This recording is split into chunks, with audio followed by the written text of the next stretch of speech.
Good morning students. आज हम कक्षा 8 का द्वितीय पाठ मधुरा श्लोका जो है पाठ का अध्ययन करेंगे। इस पाठ में श्लोकों के विषय में बताया गया है। श्लोक किस प्रकार से हमारे जीवन को श्रेष्ठ बनाते हैं। श्लोकों के माध्यम से हम सदाचार, सत्य बोलना, परिश्रम, सद्मार्ग पर चलना आदि सीखते हैं।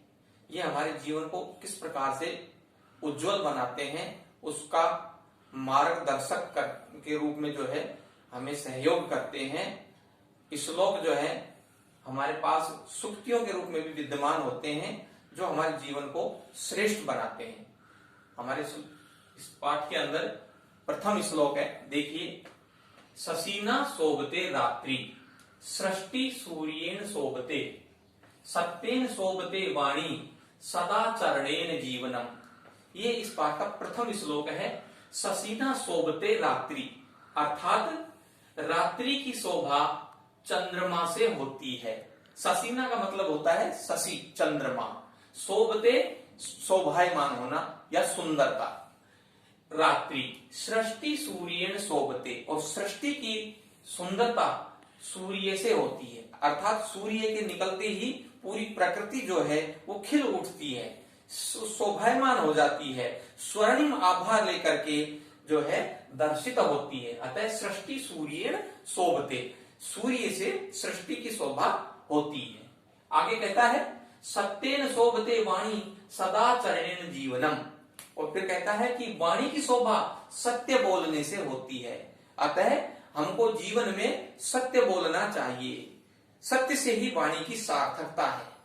तो सत्य से वाणी सुशोभित होती है, सदाचरणेन जीवनम, और सदाचरण से जीवन की शोभा बढ़ती है, अर्थात हमारा जीवन जो है वो सुरक्षित होता है, रक्षित होता है। यह हमारा प्रथम श्लोक था। इस श्लोक के अंदर जो है बताया गया है, एक बार पुनः सुन लीजिए। रात्रि की शोभा चंद्रमा से होती है, सृष्टि की शोभा सूर्य से होती है, वाणी की शोभा सत्य बोलने से होती है, और जीवन की शोभा सदाचरण से है, जीवन की रक्षा अच्छे आचरण से होती है। श्लोक संख्या 2 द्वितीय श्लोक है। एकेन अपि सुवृक्षेण पुष्पितेन सुगंधिना, भासितं तद्वनम, सर्वं सुपुत्रेण कुलम यथा। ये द्वितीय श्लोक है इस पाठ का। इस श्लोक का मतलब होता है कि एकेन अपि सुवृक्षेण, सुवृक्ष अच्छे वृक्ष से, सुंदर वृक्ष, पुष्पितेन सुगंधिना, जिस प्रकार से एक अच्छे वृक्ष, पुष्पित वृक्ष, खिले हुए, पुष्पित खिले हुए, सुगंधित वृक्ष से पूरे वन की, तद्वनम भासितम तद्वनम, पूरे वन की शोभा बढ़ती है, पूरा वन शोभायमान होता है। ठीक उसी प्रकार से सुपुत्रेण कुलम यथा, एक सुपुत्र से पूरे कुल की शोभा बढ़ती है, अर्थात एक सुपुत्र पूरे कुल का, कुल मानी खानदान या परिवार का नाम रोशन करता है। तो एक अच्छे पुत्र से पूरे कुल की शोभा बढ़ती है, पूरे कुल का नाम रोशन होता है। एक बार पुनः सुन लीजिए। एकेन अपि सुवृक्षेण पुष्पितेन सुगंधिना, भासिनम तद्वनम सर्वम सुपुत्रेण कुलम यथा। अर्थात एक खिले हुए, पुष्पित और अच्छे वृक्ष से पूरा वन, पूरा जंगल शोभायमान होता है, सुगंधित होता है। उसी प्रकार से एक सुपुत्र से पूरा परिवार, पूरा कुल जो है वह शोभा पाता है। अगला है श्लोक संख्या 3। कहता है नास्ति विद्या समम चक्षु, नास्ति सत्य समम तपः, नास्ति राग समम दुखम, नास्ति त्याग समम सुखम। अर्थात ये कहता है कि ना अस्ति विद्या समम चक्षु, विद्या से बढ़कर के कोई नेत्र नहीं होता। न अस्ति सत्य समम तपः, और सत्य बोलने से बढ़कर के कोई तप नहीं होता, कोई तपस्या नहीं होती। अतः हमें जीवन में विद्या ग्रहण करनी चाहिए, सत्य बोलना चाहिए। और फिर कहता है आगे, ना अस्ति राग समम दुखम, और क्रोध से बढ़कर के कोई जीवन में दुख नहीं होता। ना अस्ति त्याग समम सुखम, और त्याग से बढ़कर के जीवन में कोई सुख नहीं होता है। अतः हमें जीवन में इन आदर्श वाक्यों को और आदर्श बातों को अपनाना चाहिए। हमें जीवन में विद्या ग्रहण करनी चाहिए जिससे हमारा जीवन उज्जवल बन सके। हमको सत्य बोलना चाहिए, सत्य से शक्ति आती है और शक्ति से मनुष्य जो है बलशाली बनता है। तो हमको सत्य बोलना चाहिए, इससे बढ़कर के कोई तप नहीं है।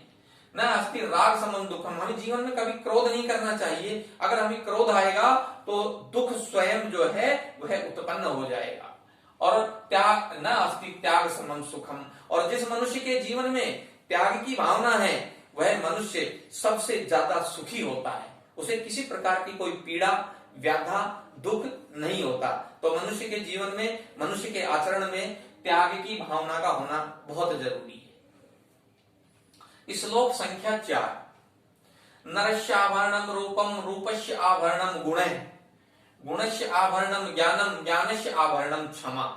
आगे वाले श्लोक में बताता है कि नरस्य आभरणम रूपम, नरस्य मानी नर का, आभरणम मीन्स आभूषण, रूपम रूप अर्थात रूप जो है, सुंदर रूप जो है, सुंदरता जो है वह मनुष्य का आभूषण होता है। रूपस्य आभरणम गुण, और रूप जो है, रूपस्य रूप, आभरणम आभूषणम गुण, और गुण जो होते हैं वो रूप का आभूषण होता है। फिर कहता है गुणस्य आभरणम ज्ञानम, और गुणों का आभूषण क्या होता है? ज्ञान, अच्छा ज्ञान। और ज्ञानस्य आभरणम क्षमा, और ज्ञान का आभूषण क्षमा होता है। जैसे मनुष्य के जीवन में क्षमा है, वह मनुष्य जो है जीवन में कभी हार नहीं मानता, कभी पराजित नहीं होता। वह हमेशा, उस मनुष्य का कोई भी प्रतिद्वंदी नहीं होता है, वह सबसे आगे रहता है, सबसे आगे चलता है हर काम में, जीवन में। श्लोक संख्या 5। वृथा वृष्टि समुद्रेषु, वृथा तृप्तेषु भोजनम, वृथा दानम धनाढ्येषु, और वृथा दीपो दिवाकिचे। आगे वाले श्लोक में बताया गया है कि वृथा वृष्टि समुद्रेषु, समुद्रों के लिए वर्षा बेकार है। समुद्र को बरसात की क्या आवश्यकता है, वह तो पहले ही जल से परिपूर्ण होता है। तो वृथा वृष्टि समुद्रेषु, समुद्रों के लिए वर्षा की कोई उपयोगिता नहीं होती। तृप्तेषु भोजनम, और जो तृप्त है, जो जिसका पेट भरा हुआ है, वो भोजन से तृप्त है, उसको और भोजन देने की कोई आवश्यकता नहीं है। फिर कहता है वृथा दानम धनाढ्येषु, पैसे वाले को दान देने से क्या फायदा, अर्थात धनाढ्य व्यक्ति के लिए दान की कोई महत्ता नहीं होती, उसके लिए दान देना व्यर्थ है।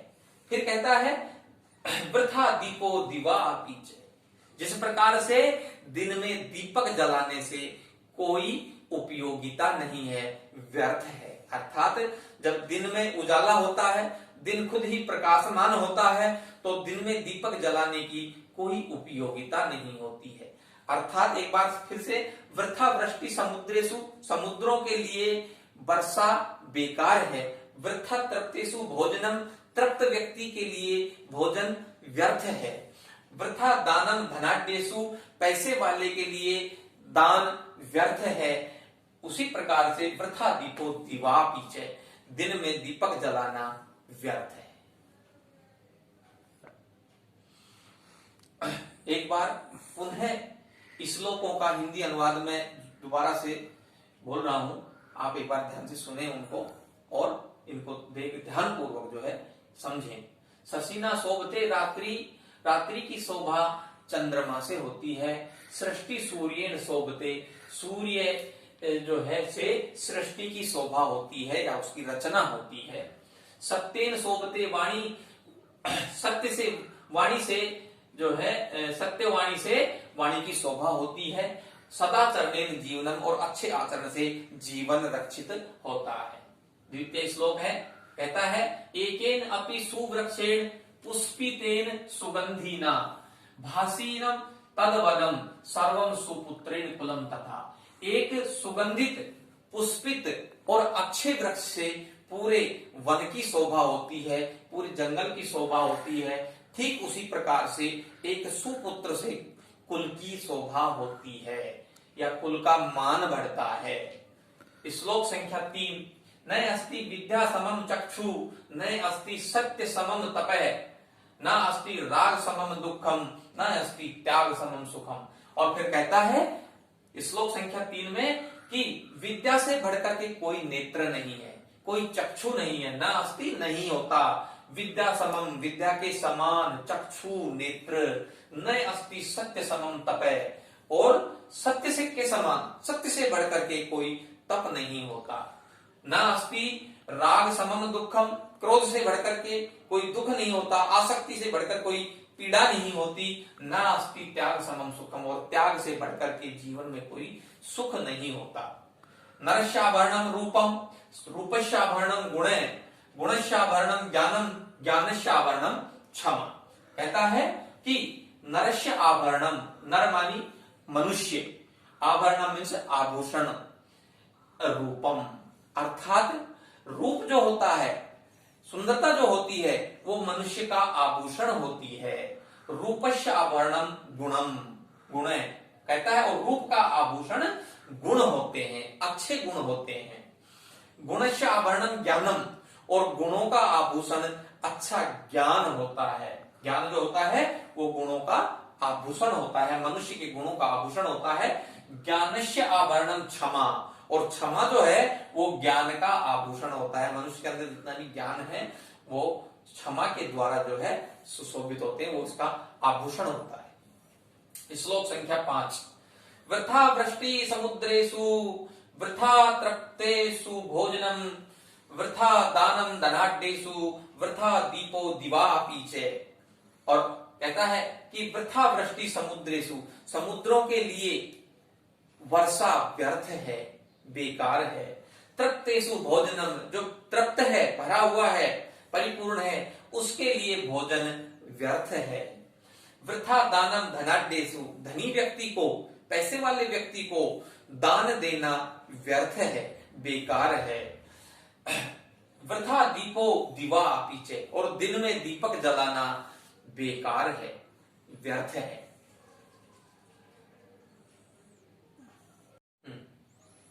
ससीना च निशा, श्लोक संख्या 6। ससीना च निशा निशया च शशि ससीना निशया च विभाति नभः पैसा कमलम कमलेन पये पैसा कमलेन विभाति सर। ये श्लोक जो है इसका मतलब होता है ससीना च निशा, अर्थात चंद्रमा से, ससीना चंद्रमा, चांद, चांद से रात्रि की शोभा होती है। निशया च शशि, और चंद्रमा की शोभा जो है रात्रि से होती है, अर्थात रात्रि की शोभा चांद से और चांद की शोभा रात्रि से होती है। ससीना निशया च विभाति नभः, और इन दोनों से, ससीना शशि से, चंद्रमा से, और रात्रि से, निशया रात्रि से, नभ मानी आकाश की शोभा होती है। चंद्रमा से और रात्रि से आकाश की शोभा होती है। फिर कहता है आगे वाली लाइन में, पैसा कमलम कमलेन पयः, पैसा कमलम, जल से कमल की शोभा होती है, जल से कमल की शोभा होती है, और कमल से जल की शोभा होती है। अर्थात वही बात है कि इन दोनों की ये एक दूसरे की पूरक है। पानी से कमल की शोभा और कमल से पानी की शोभा होती है। पैसा कमलेन विभाति सर, और पानी से, जल से और कमल से सरोवर की शोभा होती है, अर्थात सरोवर शोभायमान होता है, सरोवर जो है सुंदरता पाता है, सुशोभित होता है।